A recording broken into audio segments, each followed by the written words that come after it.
Next up on Extra Time After Hours on MLSsoccer.com, a sold-out crowd at CenturyLink Field to watch the Sounders and the Galaxy 90 minutes away from MLS Cup. All the highlights and the feedback from our experts coming up on MLSsoccer.com.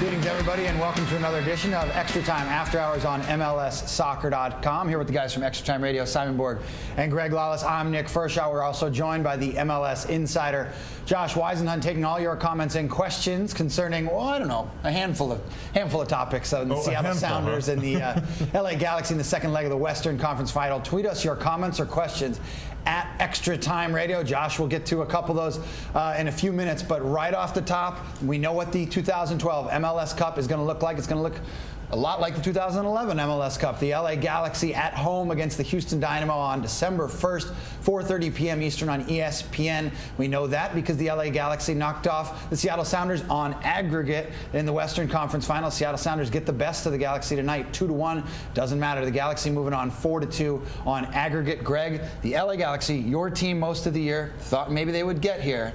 They're there. Yeah, I actually picked them on my bracket even to say they would get to the final. I actually had them losing in the final, but they did exactly what you expect them to do. They are professional. People have been talking about the Houston Dynamo being a professional team. This is what the Galaxy know how to do. We saw them a little bit of trouble, but then they figured out a way to get it done and to close down that game. But for the Seattle Sounders, this game is going to be all about the referee and referee decisions and how that it impacted them. And not only in this game, but early on in the first leg, they have some gripes about the handball that wasn't called on one of the crosses. So that's going to be the storyline, I think, on the Sounders side. Sounders fans and Sounders players not going quietly into the night. And this one, certainly some controversial plays.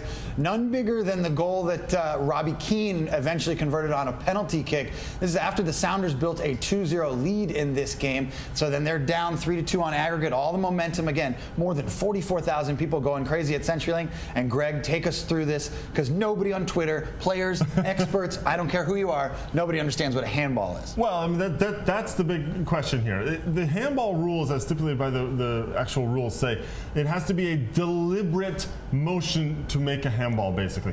And the word deliberate is so important here. Does Adam Johansson, is he deliberate in this action? To me, that's natural movement of his body as he's stretching out to make the block. So I don't think there's anything deliberate to that. To me, this is not a handball. I think the referee did not get it right. Should not have been a penalty kick. And I think the Seattle Sounders have every right to be angry about this one. Johansson is way too close to the play, didn't have time to react. You know, you see him actually saying, ow, I hurt my hand after. That was how not on purpose it was. But the fact that the opinion is so split, to me, says this is open to interpretation still, even though we feel strongly about it. For me, it's still not a penalty kick. Right. But again, there are a bunch of other people out there who feel that this is a legit call. So that call in the 67th minute, Robbie Keane stepped up to the mark and converted the PK, and that's how it ended, 2-1. But it was rough enough there and a tough enough call where Ozzie Alonso, after this game, we saw him issued a red card for arguing with head referee Mark Geiger. Eddie Johnson was in Geiger's face as well. This was the buzz on Twitter all night, no doubt. Josh, what do you got for us on Twitter? Yeah, Greg, well, I'm sure that New England Revolution midfielder Blair Gavin is going to appreciate your explanation there. He actually reacted just after that penalty was given. He said that he himself didn't understand the rules of the handball. Of course, a little tongue-in-cheek, but an interesting one to have the players out there reacting to that decision as well. You literally had a lot of experts, including guys on our own staff, arguing whether or not this, nobody knows. Nobody knew what it was. So there's the guideline. Here's, in the end, Robbie Keane gets the goal. Look, the Sounders had their chances in this one, and they couldn't have gotten off to a better start in this one. Eddie Johnson right off the bat. Another, perhaps a missed call where the Sounders should have gotten a goal right off the bat, but nonetheless, Eddie Johnson gets one, and that pulls the Sounders ever closer. You're starting to think maybe it looks like last year against Real Salt Lake. Eddie Johnson really out-muscling Omar Gonzalez on this one. He looked good right off the bat. Yeah, he does, and he does so well to lean into Omar Gonzalez. And don't forget, this goal came right after there was that offside goal that was called back when Eddie Johnson had scored, and he was whistled for offside. replays show that he was not offside. So there's another little bit of a gripe. Now, it happens a minute later, so people kind of forget that little play. But the Sounders fans are not going to forget it. Here it is. That's the goal right there from Eddie Johnson. And the replay shows that he is actually in line when that ball is played through to him. It's difficult. It's bang, bang. And it's not difficult at all. No, but you could see how the angle of the players involved and the angle of the play could have duped the assistant referee. It's a tough play to call in live action is what I'm saying. It's easy to see it when the frame is frozen. But the Seattle Sounders feel cheated. Drew Carey, the part owner of the Seattle Sounders, ever feel like you've been cheated is his latest tweet. Well, the Sounders, so they got off to that hot start. They were up 1-0, took it into half. They came out flying. Steve Zakawani got the start in this game, and he was very crucial for the Sounders there on the left side, showed a lot of speed. Steve Zakawani's going to be back, I think, next year with a lot of mojo. The Sounders ended up getting a second goal. Zach Scott, we saw him give a pregame speech that it didn't enthrall too many. He's not Ray Lewis. He's not Ray Lewis. Not Ray Lewis. Nonetheless, but he comes out there and gets the second goal for the Seattle Sounders in the second half, and that's when you start to see Century, like even from another side of the country, you're like, oh, this is going to get interesting down the stretch. The Sounders at that point were within one goal, Simon. They were, but then the penalty kick really took the air out of their sails. But I think that penalty kick controversy is going to take away from the fact that I think the Galaxy had this one in control. You can't count too many more chances that the Sounders created. They were dangerous on a couple free kicks. Tiffert, you give him this much, his free kicks were dangerous. But the Galaxy had them at bay for the most part. When it went 2-0 and Zach Scott got that place was electric. Okay, the place was electric. But what and other chances came? It didn't. Well, but it was very quick after that the penalty came. So you didn't really get a chance for that energy to really manifest itself in the chances that they could have gotten. I mean, ultimately, I think Seattle Sounders fans can also be very disappointed in what Freddie Montero brought on this day because he didn't really bring much. And that ultimately, I think, is something that he had a solid start with Eddie Johnson up top. Another one of the big moments in this game was when Juninho came on in the second half, and that sort of shored up that LA Galaxy defensive midfield. That was one of the big topics on Twitter as well. First, another comment here from the guys on Twitter. Josh, what do you got? Well, yeah, just the Montero sub. This one comes from Jeff Krause on Twitter. He wanted to know what you guys thought of Montero's substitution, taking him off when they were still chasing. Montero comes out in this one in the 73rd for David Estrada, who comes on late. He started very well, Montero. Everybody knows about his goalless streak. He still hasn't scored in the postseason. He's had all these frustrations. Started well with EJ up top, and then he faded. He didn't get a lot of chances. How many games have you seen Montero play? He's on his game minute 0 to 90. None. Never. He's on the field. He's on the field because you want the moment of brilliance. He's streaky even within a 90-minute thing. He's streaky in a season, and he's streaky in 90 minutes, and you'll see him where he will take over the game for like 10 minutes. So why are we surprised is my question. Why are we surprised at this? To me, you keep him in the game with those new runners coming into the game. I think that's better for him. It's a better scenario for him, but you need those quick touches, that quick thinking in the box that he brings, I think was important. Tiffert would have been my guy off the field. I also would have brought on Rosales earlier. Yeah. Yes. I mean, for some reason, he trained in the morning or right before the game. He went through like an hour and 10 minutes of training with the reserves with the idea that he wasn't going to play. But you've got to bring him on. You have to go up to him and say, Mauro, we need you. We need you for the second 45, not for the last 20, not for the last 15, for a whole 45 minutes because you can bring us something special. And everyone's, saying what a great game by Zakwani. I didn't think that highly of what he brought today in this game. Better in the second half than the first half. Yeah.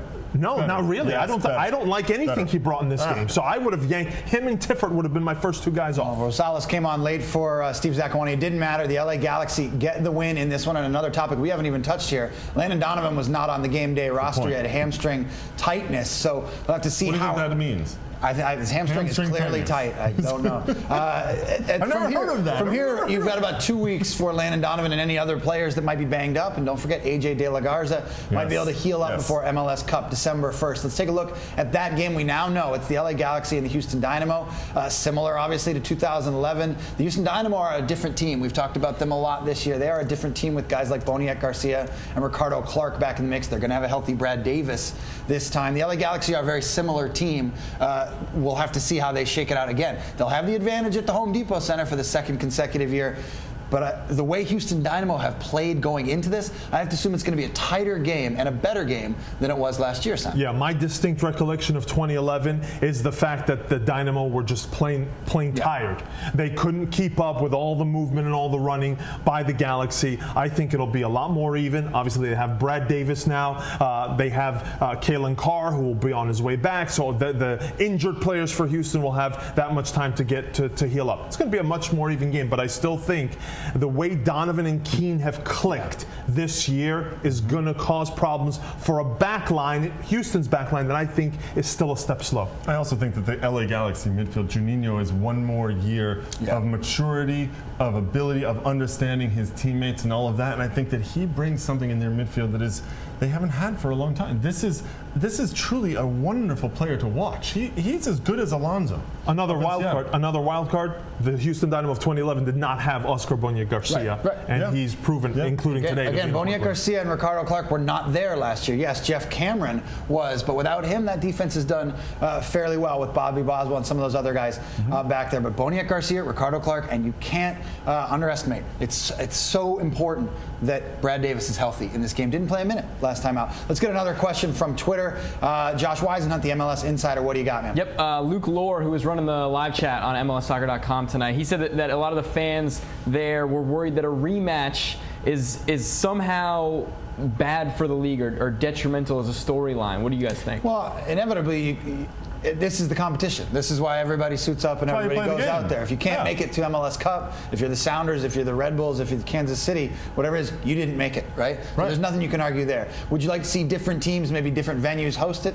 I guess so, but you cannot deny that these are the two best teams in the postseason, right? Certainly. There is no doubt. The way they've been playing. Yes. There's no doubt about the Galaxy showed up in the playoffs here and have been phenomenal to watch. When they click, even in this game, okay, so they didn't play their best game. They didn't show in those moments. But all of a sudden, there'd be a couple of little flashes, and Keane all of a sudden has space, and he's moving into the dangerous area to the point where the other thing about this handball, I don't think it's a handball, but Johansson is so worried about Keane skinning him or doing something that he doesn't close him down enough. He gives him enough space to continue to drift into the box and look to get the crossing.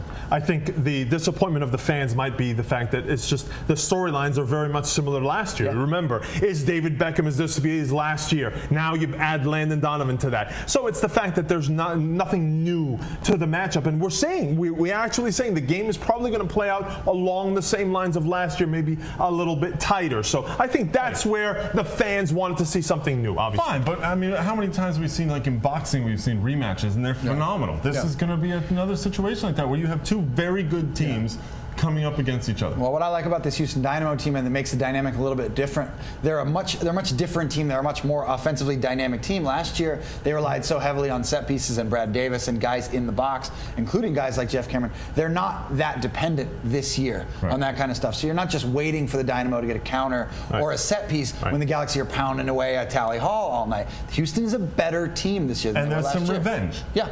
Everyone loves a good revenge story, and you know that Houston wants to go out there and get a little bit of revenge on this. I mean, Brad Davis, what he's going to want to do since he wasn't there last year, he's going to be massive in this. Ricardo Clark, by the way, has never played in an MLS Cup final, despite winning 2 MLS Cups with Houston in the past. So he finally gets a chance to play in one. Yeah. This is number 5 versus number 4. I think that might also take a little bit of gloss around this matchup. To be discussed as well, is that here are the two teams that got in through the wild card, basically, or the knockout round. Yeah. Houston were the last team into the playoffs, but they did everything they had to do to make their way through. Well, very quickly before we get out of here, I will get your biggest storylines, your biggest matchups in MLS Cup. The Dynamo and the LA Galaxy, we've seen it before. Very quickly, biggest matchup. To me, Oscar Boniek Garcia on that right channel battling Todd Donovan. I think the edge there is for Boniek Garcia. Let's see if they can take advantage of that matchup. I think it's going to be the middle matchup. Moffitt and Clark versus Juninho and Beckham. Those 4 in there, I think, will determine how this game works out. And a prediction, we're 2 weeks away, but I'll take a prediction from you. Oh, man, I don't know. There might be some more hamstring tightness I have to take into account. You know what? I'm going to go with the LA Galaxy again, 2-1. Simon? Galaxy repeat to me. Their attack is just too dynamic that the Houston won't be able to catch up. And the last prediction comes from the MLS insider, Josh Weisenhunt. What do you got? I got Houston. Houston? They're a totally different team. All right. Well, so we'll find out on Sunday, December 1st, just a couple weeks away from Saturday, MLS December Cup. 1st. It's a Saturday. Oh my God, everything's been on Sunday. I know. Saturday, December 1st, just a couple weeks away. The LA Galaxy and the Houston Dynamo in the 2012 MLS Cup out there at the Home Depot Center. You can catch it on ESPN and Telefutura, TSN, RDS. It's on every channel pretty much. Everywhere. And a live chat on MLSsoccer.com. That does it for us. I want to remind everybody out there, Extra Time Radio will be back on Monday. Hopefully wrap up all the loose ends about the conference finals and look forward to MLS Cup. You can catch that on MLSsoccer.com. And special thanks to our technical staff that's been working all day long to set up the cameras that you're looking through right there. We'll get out of here. For Simon Borg, Greg Lalas, the MLS insider, Josh Weisenhunt, I'm Nick Firchau. See you around. Off woodwork and in! Shot! Goal! Room to shoot. David Beckham! Oh, goodness me! There's almost a little flag! 4-3! And who else? He is simply clutch! Plenty of options, one of which is the absolute fantastic strike! Voting is now open for the AT&T Goal of the Year. Vote early, vote often on MLSsoccer.com.